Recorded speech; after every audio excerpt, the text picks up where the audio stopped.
So today we got guest Ron Breitenbach with us. Ron, I'm so excited about this. Yeah. I'm sure you are as well. Absolutely. Right? Awesome. Well, so let's dive right in, man. Like, I've got so many questions for you. I gotta know, like, how did this real estate? So first off, for those of you that don't know, Ron is a real estate investor who's been a real estate investor for well over a decade now, I feel like, right? Yeah, my goodness. So, and he owns his own LLC. What's the name of your company, Ron? Triple RRR Investments. Awesome. And where are you located? Tempe, Arizona. Tempe, Arizona. Awesome. Fantastic. So what's the story, man? Like, how'd you get started in real estate? So, man, it's been not a lifetime dream, but it's been kind of, dabbling in my life for a long time. My father had a rental in high school, and then of course grandfather was saying, you can never go wrong with a piece of real estate. Price always goes up. Yeah. So that's kind of been triggling in the back of my head. Where was the decision? Like, what was the moment where you're like, you know what, forget it. Like, I'm gonna go all in with this. I'm gonna go all in on this real estate idea. So I had a medical issue with my hands. I was in aerospace for 14 years. My wrist started getting numb, and it was affecting my job. Right. So, and millions of people, thousands of people, whatever, flying planes every day. Yeah. I'm a licensed A&P mechanic. I have to sign what I do every day to ensure my work. If I can't do that anymore, something's got to change. So I said, real estate's either gonna supersede what I'm already making or make as much money as I've already been making in aerospace. But why real estate? Out of all the things you could have chosen, what was the thing that was like, you know what, I'm done. Probably because it's got the word real in front of it, just to be honest. I mean, real estate, That's how funny. many I've other never heard things of in it there? before. Stocks Stocks and cryptocurrency. And dude, I don't trust in anything else. What's crypto backed by? Yeah. Stock market, just paper trading. Brick and mortar. It's stuff I can feel, touch, and see. Gotcha. So So what was it that tell me a little bit more about what you learned and how you took action. Like, coming from, you said you were working a regular job. Did you have a bunch of money saved up? Like, you had all kind of money that you could just go and buy a house with and do this. So you're somebody who started with nearly no finances to begin. Just other than your job, right? Yeah, cell phone, a car, and the ability to just go out and talk to people and see if you can drum up money or deals or business. You know what I mean? Okay. There's a couple people, that I've surrounded myself with that kind of knew a little bit about real estate, seen my character, and they're like, I'll take you on my wing, Yeah. Don Edmonds and Carol, these are realtors in Tucson. He learned from Ron LeGrand, and he trained me away, like, I'll ask a question, he says, go look it up, find the answer, and then come back and we'll discuss it. So this is a way that I learned. And then, there's organizations out there. I've been to a couple things on weekends, and it just trained you one thing, and I was really looking for more content. If I make money, how do I keep it? Or if I buy properties, how can I have tax advantages? I've heard about people self-directing their retirement plans. How do I learn how to do that to help people make more money on their money? Because I didn't really have a lot of money saved up. I can't struck a check for $300,000-$400,000 for a home, so I had to have the ability to go find funding. So that makes a lot of sense. I think a lot of people can relate because there's tons of us who are kind of in that situation, right? Like, most of us start with a job where we're earning paycheck to paycheck, living paycheck to paycheck, right? Correct. And you obviously saw a way out of that through real estate. Didn't have the finances to dive in head first necessarily, right? But you did nevertheless. And it sounds like, according to you, used other people's money to do that. Correct. Awesome. Absolutely. So if you were to walk us through that first deal, that first opportunity where you made this idea turn into money in your hand, right? I think all the listeners would love to hear, like, what were the steps you went through to make that happen? Right. Well, I took my grandfather's advice and I bought a piece of dirt. It was $495 an acre, and I said, well, my wife at the time, we got to make payments on this because we want to either build a home or we could sell off part of this 40 acres we purchased, right? Okay. I paid 19,000 somewhere in there. For 40 acres. 40 acres. So right? 40 acres for 17. $4.95 an acre. Do the math there. I don't remember what it is. It's a long time ago. So you guys bought 40 acres. So though. we bought 40 Okay. acres. 3 years later, an investor came to me and says, I want to buy all of it. And I said, no, I'm going to keep some of it. Probably want to build a house on it or whatever. So he kind of went away for 3 weeks and he came back and he was pretty adamant about wanting this land. Mhm. So he says, I'll tell you what I'll do. I'll survey it, I'll divide it, I'll pay for everything, and I'll give you, 15 or 20 acres free and clear and pay you this amount of money. Wow, okay, so I thought about that. I said, that's gonna put $27,000 in my pocket after I pay off my loan. Oh, wow. Of course. So above what your loan was, which Yes. was about the 17,000. 17, 19,000, somewhere in there. Yeah. Okay. So you said 27,000 above that loan. Yeah. So Wow. so it paid off the loan. I mean, he offered me $80,000 or something dollars for 25 acres. I kept 15 free and clear, and I had them parceled in 5-acre lots Wow. for me. I didn't pay for nothing. Okay. So that was my first exciting real estate deal. It was Yeah. it was a long-term investment. It happened in 3 years, but boom, and now I got $27,000 to go find me some education or get some more training, market myself, go buy some rentals, whatever I needed to do. Yeah. Oh, that's awesome. So that being said, I mean, how many different deals have you had the experience to be able to kind of put your hands to? Oh man, that's a really good question. Over how many years? So yeah, 11. Yeah, 11 years. 11 years. How much? Yeah. So tell us. So the land deal took 3. So, Okay. but then I got a mobile home and did that for a while for long-term rental. And then got with the community investors in Phoenix in 2017, and just my business exploded at like 333%. I got more education, got around a community of investors, and literally there was a guy that just got out of the Army 4 years. He had 160,000 saved up. He's seen my knowledge and says, I want to do fix and flips with you. So I did my first 4 fix and flips with this gentleman, and then I did 2 more with another attorney and another partner. And then I've done 8 wholesale deals, and then of course that long-term rental. But I think the most exciting, because one of our trainers lives up in New River, he literally told us, go out to your Home Depot guys, the plumbers, the exterminators, and when you're in the home, just ask them, are you looking to sell your home? And the referral business, word of mouth, it literally made me $8,000. My Home Depot guy was a Windows assessment guy, like quote, how much it costs for new windows on a home. Sure. He calls me on the blue and says, dude, I have a house for you in Moon Valley. And I was already in a fix and flip, so I really had no money for an earnest money deposit. This is real life stuff, right? Yeah. So I made the Home Depot guy put $100 in earnest deposit. Went over and negotiated with son and daughter, because dad's 74, big old home in Moon Valley. And I seen how much it would cost to fix and flip it. And I says, this is kind of like out of my realm, but I know someone in the community that does like really extensive luxury homes. So when you say that the community that does that, what community are you talking about? So the Renatus community in the United States. I mean, we're local, about 134 to 150 investors. Oh, so this is a community of investors. Correct. Yes. Okay. And so you were able to tap into that? Yes. To get this deal going? Correct. Wow. Yeah. That's absolutely. Awesome. So I sat down with, mother and daughter, and they're like, so we're looking to get about $370,000 out of this. And I said, well, your tax assessor's website says it's only worth $270,000. And she says, can you do $245,000? I mean, she's coming down like $5,000. And I says, you mean $345,000? Yeah, $345,000. Okay. She came from $370,000 to $350,000 and then just started at $5,000 increments.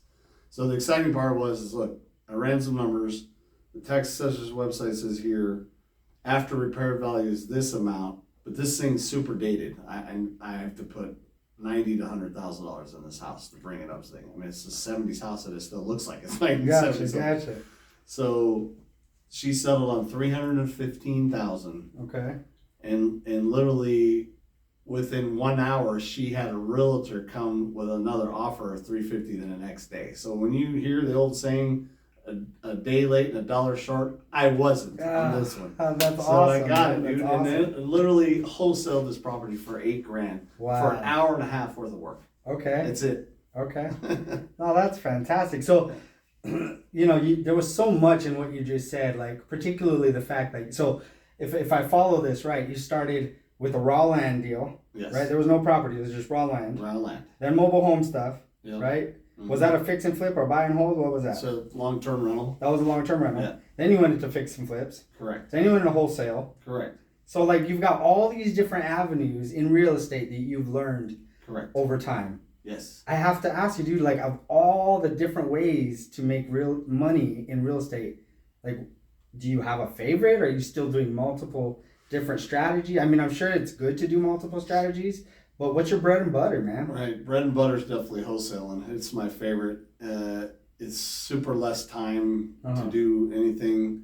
Because in the fix and flip game, you know where the margin is. Yeah. So you kind of know where you need to come in at an offer because you got to be fair to the fix and flipper. If you offer too much for the home, you're not going to get it wholesale. So hold up, before we dive into the lingo, Okay. give our listeners like a really good understanding or a simple understanding Okay. of what a wholesale deal is. Okay. Like, are you buying the property? Do you have to come up with money? Like, Right. walk us through it real quickly. What is a wholesale deal? What is a wholesale deal? So wholesale deal is something that can't be sold or turnkey with a realtor, like listed on the MLS, multi-listing service.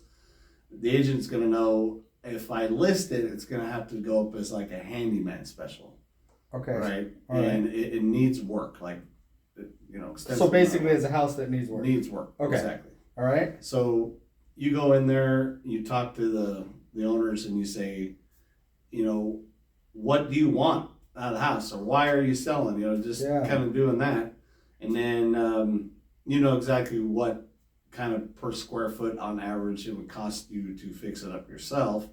So they want this astronomical price, and you've got this other number in your head, and you're going, so when's the last time your roof's been looked at? AC, hot water heater, you need new cabinets and countertops and flooring and paint, and it's just, the list goes on. It's like, so now you see that your house isn't worth that? Yeah. What's your bottom line? You're sure you can do better than that. You just continue, like, what do you want out of the house? Like, pay off your mortgage, I get it. But how much more extra money do you need? And maybe they only need 10 or 20 grand, not 50 or 100, right? So this helps me, my negotiating with them, and I put it under contract. It could be a $1 deal, $100 deal. I mean, some people, they want $5,000, whatever. I may have to borrow it from someone. That's in order to put it under contract? So Earnest that's money not to buy deposit. the property? No. Okay. Just So earnest money deposit. Uh, You put a 20, 30-day due diligence period on there. That gives me time to literally wholesale it, meaning assign the contract in Arizona state law for a fee. okay. And then the title, when it closes with the final end buyer, I get my wholesaling fee or assignment of contract fee. I walk away, fix and flipper's happy, they start working on the property. The people move out, they got their loan paid off and extra cash to move out. All right. So I have to recap because again, I feel like you give so much information here, right? So just to simplify, from my understanding, a wholesale deal is this: it's you find a property that someone's selling, and it's typically not listed by a realtor, Correct. right? So maybe like abandoned home or foreclosed or something like that. Maybe even notice the default, someone's behind on their mortgage payments. Okay, all right. So this thing's probably got like a lot of opportunity to fix it up, right? Correct. It's probably damaged home.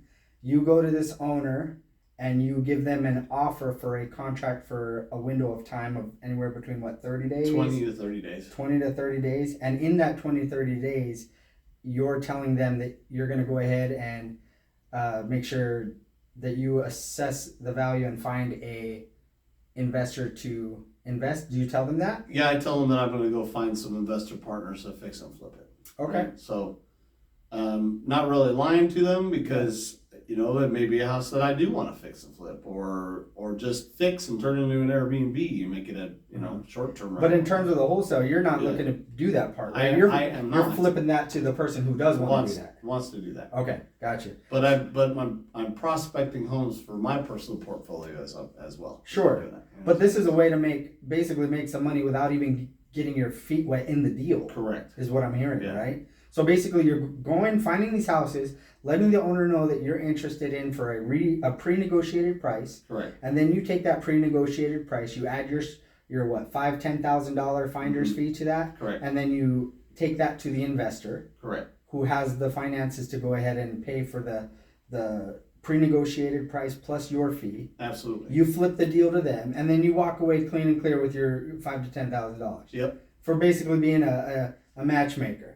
Pretty much. That's so cool, dude. Yeah. That's awesome. That's fantastic. So if you were to like try to help someone who maybe has this idea, you know, they want to get into something like this, what would you share about this, and how would you help others switch out from being, you know, in their full-time job maybe, and they want to start investing? Of all the different places to start, would you say that wholesale is the way to go? Like, how would you advise somebody to start? It was probably the quickest way to start earning money in real estate is wholesaling. I mean, you could literally start on your block. Just go knock doors up and down your street and say, hey, are you thinking about selling your home? You know what I mean? Yeah. If you already see a retail for sale sign in the yard, that's not the property you want to go get, right? Because it's already listed. The realtor's got it under a listing contract with that owner. So it should not have a for sale sign. No. You're knocking on doors that don't have for sale. If you see houses with lights on during the day, Yeah. see weeds growing up Yeah, to the yeah, windows. yeah. I mean, go search the property address, you know, on the county assessor's website, you know, and find out what's going on with that house. You know, we're knocking on the neighbor's door. Hey, this house looks vacant. No, Gotcha. So Yeah. it's fun. It's exciting. I mean, if you know you can make $5,000 to $10,000 Right. just by knocking doors, you know, on a Saturday, 4 hours. I mean, come on, you have a 40-hour work week, that's fine. But making some extra stream of income is fun. Yeah. No, that's awesome, man. That's so cool. So, obviously there's going to be listeners that are like, you know what, like, man, I need to learn more about this, right? Like, I need to stop living paycheck to paycheck, or maybe they're not living paycheck. Maybe they just have some money. You know, Right. maybe they're one of the lucky few that have a little bit of money to invest in starting something. Correct. You know, and the crazy thing right now, especially in the time that we live in, is there's so much opportunity Correct. around. We are like going, you know, I've heard it said that more millionaires are made during recessions than any other time in history. And that's been proven time and time again, right? So if someone wanted to get started, someone wanted to, you know, say, Ron, man, I heard what you said. I don't know what to do, but I want to get in touch with you. Yes. I want to learn more. Like, where are they going? Where should they go to get in touch with you, man? Yeah, absolutely.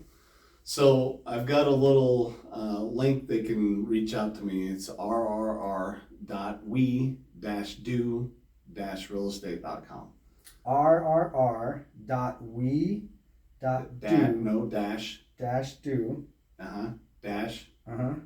realestate.com. realestate.com. Okay. Just say we-do-realestate. So it's like rrr.we-do-realestate.com. All right. So I will say that wherever you're listening to this at, hopefully we have it down in the comments, or we've got it, Yeah, you know, the link pops up somewhere. Just take a look around where you're watching this or listening to this podcast for that link. And I'm sure that that you're the person to go to, man. I mean, 10 plus years. And some of the things you've, you know, even off this podcast, we've talked before, and, you know, there's a lot of bigger deals that you've worked on that we haven't even touched on in this podcast. Right. Things like data centers and like just amazing things, you know, Right. that take a creative mind, you know, a business mind, a creative mind in terms of creating those finances. So I'd highly encourage you guys that are listening today, go take the opportunity and check out Ron's link and get to learn more about this opportunity to turn your passion into some cash and dive into the real estate market head first. And Thank you, Ron, for being on the podcast today. Absolutely. And man, it was such a pleasure. I always love talking to you, That brother. was fun. Thanks, Awesome. Miguel. Of course, Take brother. care, buddy. Yeah, you too. All right. Bye.